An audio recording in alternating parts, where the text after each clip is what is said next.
So, I have been lucky enough to get a second chance at play testing Necromancy. This time to see all the improvements they have made, especially to the tutorial and the early game since the initial playtest. There's lots to go over, so hello guys, Wazzy here. Sit back, relax, and enjoy. One major thing they've added is something you'll encounter right from the get-go. During the tutorial, you'll come face to face with some ghostly trolls. You'll also notice these great new pop-up boxes that explain what is going on, and they have keywords highlighted and everything. These boxes are prevalent all throughout Necromancy, and I'm sure you can all agree they are a great addition. Above all else, this is a lovely addition to the tutorial to introduce the beginnings of combat. You get to play with a bit of auto attacks at the beginning, and you'll learn more abilities that synergize with your auto attacks later on. And speaking of combat, you may want to keep your eyes peeled for a lovely little area in the east of the city, the Troll Cave. Much like the Burthorpe Troll Cave, this place is a great way to level your early Necromancy levels. In the playtest, we were allowed to train until level 20, and doing this at the cave, it was incredibly fast, honestly. I was surprised at how quick it was. And during this time, you'll get access to the Touch of Death and Summon Skeleton abilities, as well as your regular basic attack, of course. One thing to note is that the soul-related abilities, the ones you might remember that build and consume stacks of souls, have been moved to the mid-level bracket of Necromancy. This is likely being done to not overwhelm newer Necromancers with too many things to juggle at once. I think this is a good change, as it's very easy to overwhelm yourself with trying to understand all the abilities at once, and when we hacked our way to the top and unlocked all the abilities, it was incredibly difficult to understand, so a little bit at a time is a very, very good move here. Other things of note is that the prayer unlocks have been moved to an NPC in the city. When you are strong enough and have fulfilled the requirements, she will teach you the prayers so you can use them in battle. This includes the beginning prayers, so make sure to stop by her on your way to the Troll Cave to get a little bit of extra juice in battle. The talents have been slightly changed, but the most important one in my mind is the introduction to the Spectral Scythe unlocks. Beforehand, the Scythe did the equivalent of Melee's Cleave ability, and that was about it. But now, you can unlock reactivations of the ability that do things that are a little bit more fancy. This lets you do the equivalent of Hurricane on the first activation, and then, to top it off, the third activation will be the equivalent of Meteor Strike. This is a massive AoE, but it unfortunately, or fortunately, depending on your point of view, does not give you the same critical strike buff as Melee would, but it does let you AoE the hell out of everything. This is definitely a talent that I'm looking forward to unlocking as early as possible. I experimented a little bit at some bosses. I went to Kriara, I went to Nex, I went to Karapag, and I must say that the amount of damage that I felt I was doing seemed quite low. I was happy with my AoE damage while doing Slayer mobs, but the single target damage felt rather lacking. It's quite funny in a way, because the initial playtest we had the opposite problem. I'm not sure if it was an issue with me not understanding the abilities fully, or not having all the talents unlocked, or not enough levels or perks, but I did feel a little underwhelmed compared to what I expected it to do. We'll have to see how much of this will improve after actually learning what I'm supposed to be doing, because right now I honestly have no idea. So I think my main plan here was to get a bunch of Finger of Death stacks, Necrosis stacks together, and then pop them with the Finger of Death ability.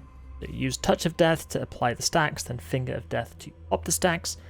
While doing that, I was trying to summon some things and activate the things, and doing some soul stuff as well, like stack some souls up and then use Volley of Souls to do a bunch of damage.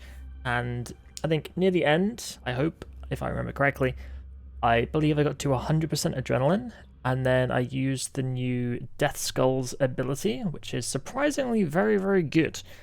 Essentially what it does is it bounces some skulls between you and your opponent, and it does an absolute truck ton of damage. So looking at the HP, I feel like I didn't maybe use it. Are you sure?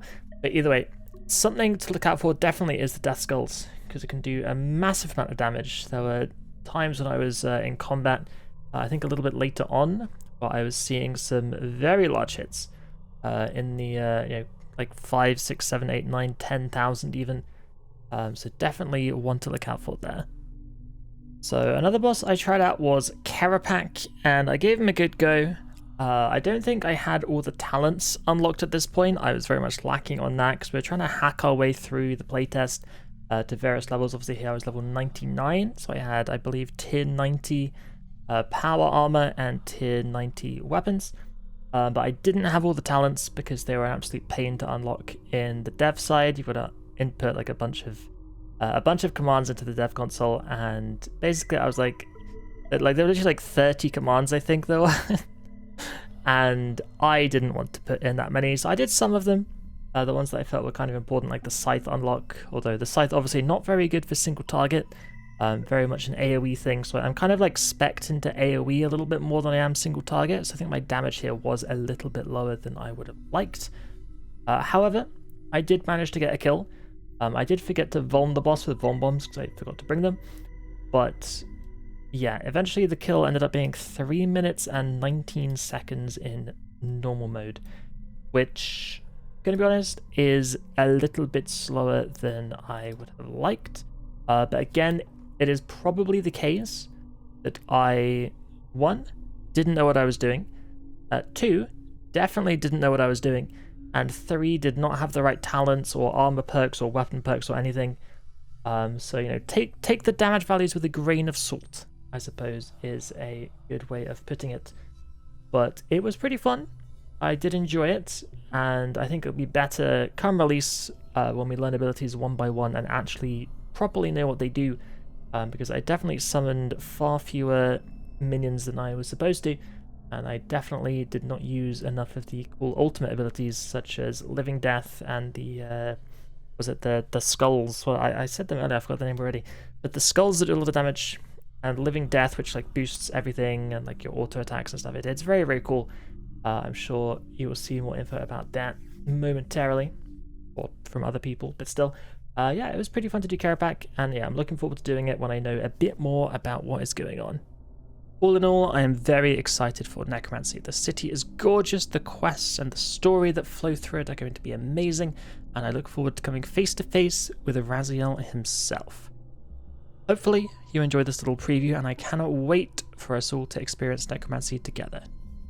But wait, there's more. Jagex have also shared a roadmap with what they're doing in the coming months.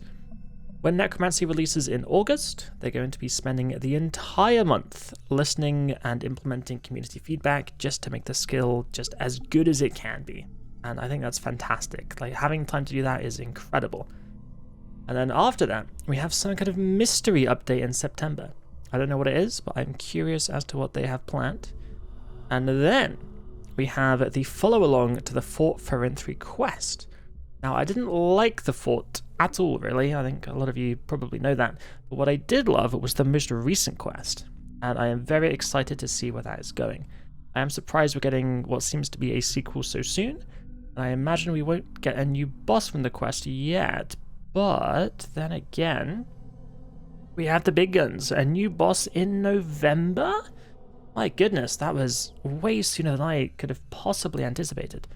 But it looks like Zemma Regal is up to mischief, and I am excited to see that a new boss is coming out so soon. I cannot wait to fight it, and I am just so curious what it's going to drop. Like, probably Necromancy stuff, but what? What could it be? But that's it for now, but as a reminder, I will be streaming the entire road to 200 million XP and defeating Raziel, probably many, many times, on my Twitch channel, as well as uploading frequent videos during the process. Click the Twitch link in the description and make sure to follow the channel, and don't forget to subscribe to the YouTube as well, just so you don't miss out. And feel free to come along and bombard me with as many questions as you desire. And that's about it. I will see you in the city of and hopefully we'll all have plenty of life and soul. Thank you for watching.